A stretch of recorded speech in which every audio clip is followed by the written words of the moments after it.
There was massive coverage of the Prime Minister's Davos speech, in which he talked about a rupture in the world order. It made headlines around the world. However, some world leaders are starting to push back against his view of a disintegrating world. For example, European Central Bank President Christine Lagarde says she's, quote, not exactly on the same page as Carney. Let's get more from Paul Samson, president of the Centre for International Governance Innovation. Paul, thanks very much indeed. The tone of Mr. Carney's speech was striking. He talked about hegemons, aka big world powers, pushing other nations around. It sounds like some world leaders think he may have gone a little far. It was a detailed speech, and it was very direct. But I think what took us to this point was, America first has some sense, others should do more. But then there were aggressive tariffs, there was the takeover of Venezuela, and then above all, Greenland annexation in any means possible, right? And I think that was the tipping point that actually created a rupture, which I think is true as opposed to a transition. Sorry, give us that point again. Where is the key point of contention here?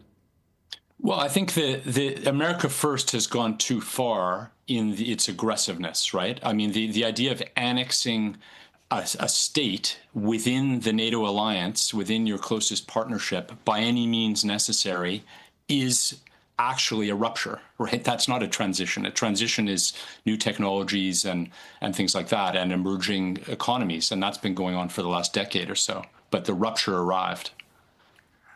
But to say that we're just into a new era for the world, some people find that's going a bit far. Yeah, I mean, I think that you get the reaction of Christine Lagarde and others. They're incrementalists by the definition of their job. That the status quo, they need some status quo to keep chipping away at their mandates, right? Like a rupture is a problem for them. If there are new regimes that emerge, like plurilateral ones, like a trading regime in Asia Pacific that doesn't include the US and China, that's a very different kind of regime, right? She's heading up the ECB, but she's still wearing her IMF hat a little bit, I think, on this. And I think she just wants to go slow, and she wants a transition. But I think it's more than that. Many leaders have come out and said they agree with Carney's speech. Mexico, Finland, Australia, they're kind of saying, yeah, this is what's happened. I'm looking at a headline here in The Guardian of England, which, of course, would be no fan of President Trump. Mark Carney is emerging as the unflinching realist ready to tackle Trump. So he really put himself on the world stage there. He did. I mean, he is a realist. I think that between Canada and the US, it's a spat, right? It's a phase. It's a tough one. But in the end, they're going to get along, right? This huge border with the integration, like that's not going to go away. But there's a spat going on big time. And now it's global, right? Because this is... It's affecting every country. There's no country that's not pulled into this right now. I mean, for a long time, America avoided actually having colonial possessions. It preferred to, dominate countries, let's put it that way, if you want to put it that way, or to exercise its power through trade and technology transfers, etc. But this grasping for territory, or apparent grasping for territory by the president, it looks like a new thing.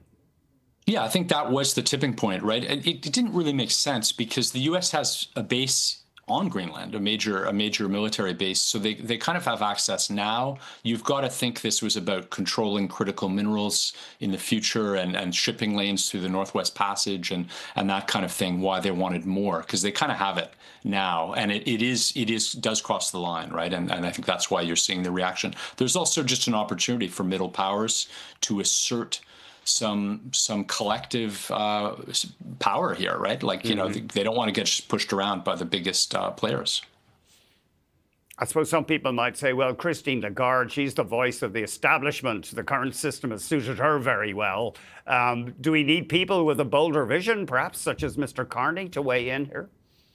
I would say yes, because it's that much change has gone on. I mean, I think Christine Lagarde is very competent in many ways of her job, but she does represent the old the old guard. It sounds a little ironic, but she's definitely an incrementalist and sees it as, we're on the right plane. Let's just make some adjustments. I think the world has changed more than that, and most countries see it that way. Lagarde says, sure, trade has suffered the biggest disruption in 80 years, but I think the system has been put together in such a way that it's quite strong and it will take a lot to destroy. Well, she may have a point there. Yeah, it's a great system. It's delivered a lot of things. It hasn't delivered on equality enough, right? Within countries, the gap has been growing. Between countries, it's still too big. So the system hasn't fully delivered, which is part of the backlash in the US. Too much globalization. They're totally right in the US. They needed to dial that back a little bit. Other countries needed to do more. It's not an outrageous. Parts of America First are legitimate, but not the excessive parts, right? Including aggressive tariffs and certainly land grabs. Yeah, we're putting up a board from El País of Spain. Carney leads the moral and geopolitical opposition to Trumpism in Davos. And that's the quality Spanish paper. So right. The speech really struck me as being pretty extraordinary for a Canadian leader to make. Yeah, some people have called it the biggest speech ever at Davos. There was a standing ovation on site. Like there were people found things they liked in there. There are some things to not like for sure. From the U.S. side, I'm not sure they're going to take it at every word. Ultimately, what's going to matter here is action, and Canada and other countries are going to have to really step up, facilitate new conversations, new ideas. This doesn't just happen on its own. We'll have to leave it there. Paul, thank you very much for joining us at short notice today. Thank you. Great to see you. Paul Samson.